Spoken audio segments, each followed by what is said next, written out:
আসসালামু আলাইকুম, শুভেচ্ছা অভিনন্দন জানাচ্ছি নতুন একটা ভিডিওতে। এই মুহূর্তে আমি আছি আমার গ্রামের বাড়িতে, ছোট্ট একটা ফার্মটা আপনাদেরকে এক নজর দেখানোর চেষ্টা করতে আছি। আজকে সারাদিনই বৃষ্টি, মেঘ আকাশ, তার জন্য একটা আলো কম, শেষ বিকালে তবু লাইট জ্বালাচ্ছি, যথেষ্ট আলো নেই। দেখানোর চেষ্টা করতেছি। দেখুন আসলে আমার গরুর সেই খাবারের হাঁসগুলো আসলে কীভাবে তৈরি করতেছি, কীভাবে তৈরি করা। দেখুন এখানে একটা হাঁসে দুইটা গরু একসাথে খড় খেতে পারবে, সাথে মাঝখানে একটা পানি খেতে পারবে। দেখুন আসলে ওদেরকে এর মধ্যে খাবার দেওয়া হয়েছে। দেখুন এখন খাবার নিয়ে ওরা মারামারি করতে আছে, কে খাবে কে। দেখুন আসলে মজা সেই সাথে।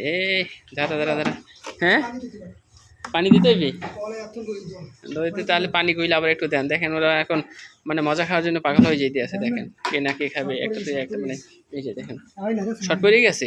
তো ওই লাল ওই দুটো দিতে পারছেন, তাহলে আবার একটু পানি একটু বেশি দিবেন। মানে ওই যে কয়টা গরু ওই অনুসারে এক বালতি পানি দিবেন।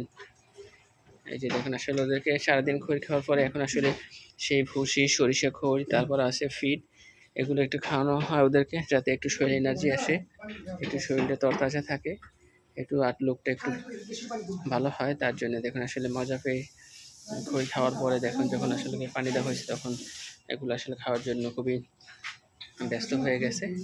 দেখুন মাশাআল্লাহ। হ্যাঁ কি বলছেন?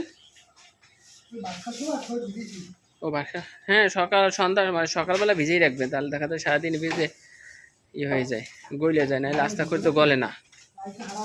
দেখুন মানে বৃষ্টির দিনে আসলে বাহির থেকে খড়গুলো আনতে কষ্ট হয়, এই জন্য সে খড়গুলো যথেষ্ট জায়গা আছে আমার ঘরের ভিতরে, এখানে রাখা হয়েছে। আর এখানে কিছু রাখা হয়েছে, এখানে কিছু রাখা হয়েছে। দেখুন আবার ওরা সে আগের মতো খড়ি খাইতেছে, এবং আমি দেখাই কীভাবে আসলে সেই পানি, যে আমি ওদেরকে যে খাবারগুলো দিয়েছিলাম এক্সট্রা খাবার, খুবই আসলে মজা নিয়ে আনন্দ নিয়ে খাইতে আছে। শুধু এখনও দুইটা বাকি আছে, এই দুইটাকে খাওয়াইতে হবে। লাল গরুটা একটু অলস পাদের, ও একটু কম খেতে চায়। দেখুন খাওয়ার জন্য কীভাবে কী করে। এই যে দেখুন এগুলো আর সব দেশি প্রজাতির গরু, কারণ আমি আসলে এখানে যা করছি সবই দেশি প্রজাতির গরু।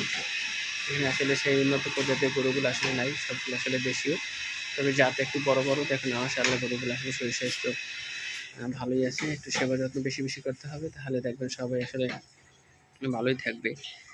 হয়তো বা একটু আবহাওয়া একটু খারাপ, এটাকে গোসল করানো একটু দরকার। গোসল করলে তো আটলুকটা আরও মাশাআল্লাহ ভালোই দেখা যাবে। তাই দেখি 2-1 দিনের ভিতরে ওদেরকে গোসল করিয়ে দেবো, তাহলে ওদের বাহ্যিক লোকটা দেখতে একটু সুন্দর হবে। কারণ গোসল করানো হয় না, এর জন্য আসলে একটু এলোমেলো অগোছালো লাগাতেছে দেখার জন্য।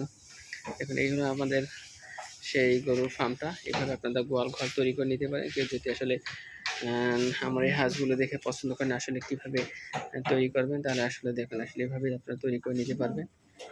একজন আসলে এক রকম তৈরি করে, আমারটা আসলে এভাবে তৈরি করা। আপনাদের রুচি উপর নির্ভর করে কীভাবে তৈরি করবেন, সেইভাবে তৈরি করে নিতে পারবেন। যাই হোক, সবাই ভালো থাকবেন, সুস্থ থাকবেন, সেই আশীর্বাদ ব্যক্ত করে আজকের মতো বিদায় নিচ্ছি। আল্লাহ হাফেজ।